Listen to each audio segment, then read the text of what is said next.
انتظار اور تمنا مت کرو بیمار ہونے کا، بلکہ بیماری آ جائے تو اللہ کا شکر ادا کرو، آ جائے تو صبر کرو۔ شادی کی ہے، سال بھر ہو گئے، ایک بار بھی تم کو بیمار ہوتے نہیں دیکھا، مجھے ایسا لگنے لگا کہ کہیں تم اللہ کے ناپسندیدہ بندے تو نہیں ہو، اس لیے میں تمہارے ساتھ نہیں رہنا چاہتی تھی۔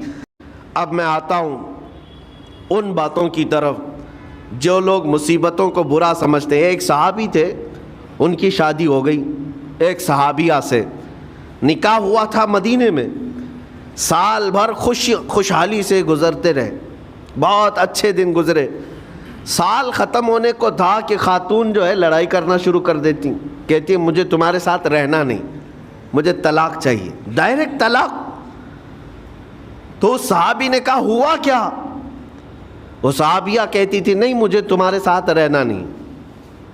اس صحابی نے کہا ٹھیک ہے، اگر ایسا ہی ہے تو حضور پاک صلی اللہ علیہ وسلم کے پاس چلتے ہیں، وہاں جا کر فیصلہ کرا لیں گے۔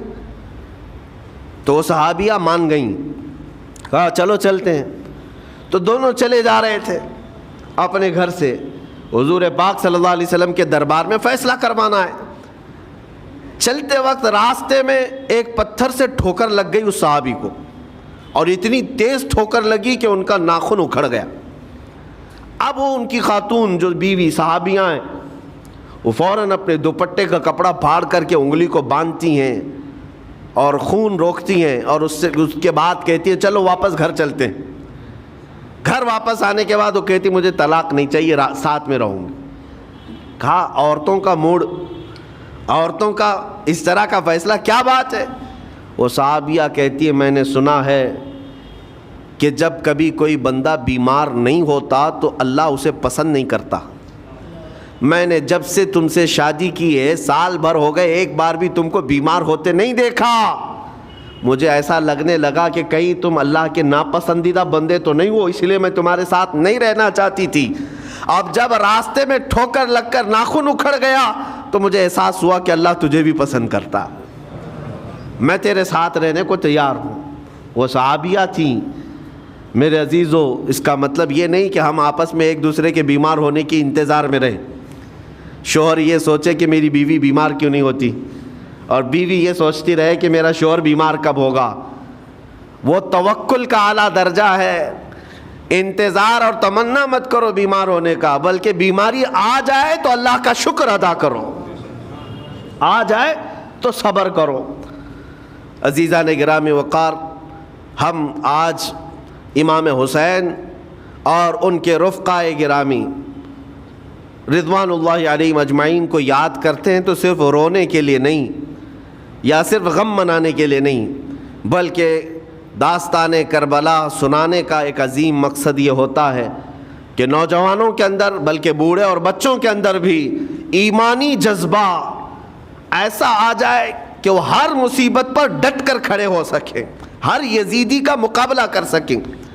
ایک تو اس کا میسج یہ ہے، اور دوسرا میسج یہ ہے کہ چاہے جیسی بھی مصیبتیں آئیں، ایمان کے ساتھ رہنا ہے، صبر اور شکر کو ہرگز نہیں چھوڑنا ہے۔ مصیبتیں ہمارے پاس اب اتنی بڑی تو نہیں آتی کہ ایک خاندان کے ہی اتنے لوگوں کو کاٹ دیا جائے، ایسی مصیبتیں تو نہیں آئی۔ اب جو کچھ بھی آتی ہیں ہمارے ساتھ، وہ مال کی کمی کی، کبھی دکان میں دھندا نہیں چلتا، کبھی بچے کسی کو نہیں ہو رہے ہیں، یا پھر گھر میں کوئی بیمار ہے، کوئی مستقل بیماری آ گئی ہے، یہی تو مصیبتیں ہیں۔ مومن کے لیے یہ قید خانہ ہے، زیادہ آسائش اور آرام کی فکر نہ کرو۔ یہ دنیا مومن کے لیے قید خانہ ہے۔ اسی لیے شاعر نے کیا خوب کہا، جب کسی کا انتقال ہوتا ہے، ایک سچے مومن کا انتقال ہوتا ہے، تو لوگ کہتے فلاں مر گیا، فلاں مر گیا۔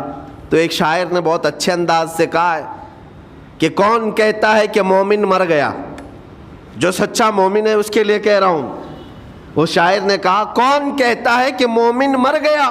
قید سے چھوٹا وہ اپنے گھر گیا۔ حقیقت تو یہ، قید سے چھوٹا وہ اپنے گھر گیا۔ یہاں دنیا میں زیادہ آسائش، زیادہ آرام کی طلب انسان کو مغرور بنا دیتی ہے، تکبر والا بنا دیتی ہے، گھمنڈی بنا دیتی ہے۔ اور اللہ تبارک و تعالیٰ کی بارگاہ میں ہمیشہ سر بسجود رہنے والا وہ بندہ ہے جو مصیبتوں میں گھرا رہتا ہے۔ کچھ نہ کچھ مصیبتیں ایسی ہیں جو تمہیں مسجد تک لاتی ہیں، قرآن تک لاتی ہیں، تسبیح تک لاتی ہیں، اور کوئی مصیبت نہ ہو، کوئی تکلیف نہ ہو تو پھر جلدی بندہ اللہ کو بھی یاد نہیں کرتا۔ اسی لیے رب تبارک و تعالیٰ کی بارگاہ میں کچھ فرشتے ایسے ہیں، جب تم رو رو کر کے دعائیں کرتے ہو پھر یہ کہتے ہو میری دعا ہی نہیں قبول ہوتی، مولانا آپ کیجئے، میں تو کب سے کی دعا مانگ رہا ہوں، میری تو دعا ہوتی ہی نہیں، اور آپ کہتے ہیں اللہ تعالیٰ بہت جلدی دعا قبول کرتا ہے۔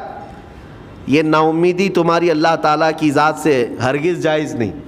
لیکن میں وجہ بھی بتا دیتا ہوں، کچھ فرشتے ایسے ہیں جو تمہاری دعائیں سن سن کر کے اللہ سے کہتے مولا یہ بندہ کتنا مانگ رہا ہے، تو قبول کیوں نہیں کرتا؟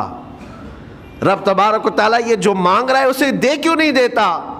رب تعالیٰ فرماتا ہے فرشتوں میں بھی سن رہا ہوں اس کے مانگنے کو، اس کی دعاؤں کو، اگر میں ابھی اس کو دے دوں تو وہ مانگنا بند کر دے گا، اور اس کا مانگنا مجھے اچھا لگتا ہے، جب تک وہ مانگتا رہے گا میں اسے پسند کرتا رہوں گا۔ ایک وجہ یہ بھی ہوتی ہے تم مایوس ہو کر کے چھوڑ دیتے ہو کہ اب کیا دعا کرنا، اتنے دنوں سے کر ہی رہا تھا، کچھ نہیں ہوتا۔ اگر تمہاری دعاؤں کا اثر جلدی نظر نہیں آتا تو رحمان تمہاری دعائیں سن رہا ہے اور وہ تمہاری دعائیں پسند بھی کر رہا ہے۔ میرے عزیزو، یہ تمام حالات میں آپ اللہ تبارک و تعالیٰ کی بارگاہ میں کثرت سے دعا ہی کریں اور مانگا ہی کریں جب مصیبتیں آئیں۔ آج کے حالات بھی ہماری آزمائش کے حالات ہیں۔ آج کا جو دور ہے وہ بھی ایک یزیدی دور ہے۔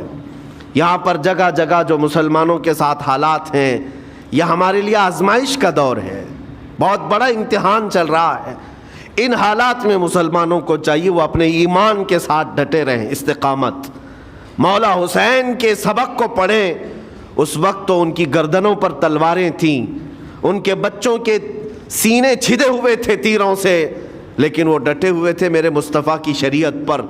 آج ابھی تمہارے سینوں پر بندوق کی گولیاں نہیں لگائی گئیں، ابھی تمہارے اوپر اتنی بڑی مصیبتیں نہیں آئیں، لیکن میں پھر بھی دیکھتا ہوں نوجوانوں کو کہ کوئی مصیبت نہ آنے کے باوجود بھی تم اسلام کے ساتھ کھلواڑ کر رہے ہو۔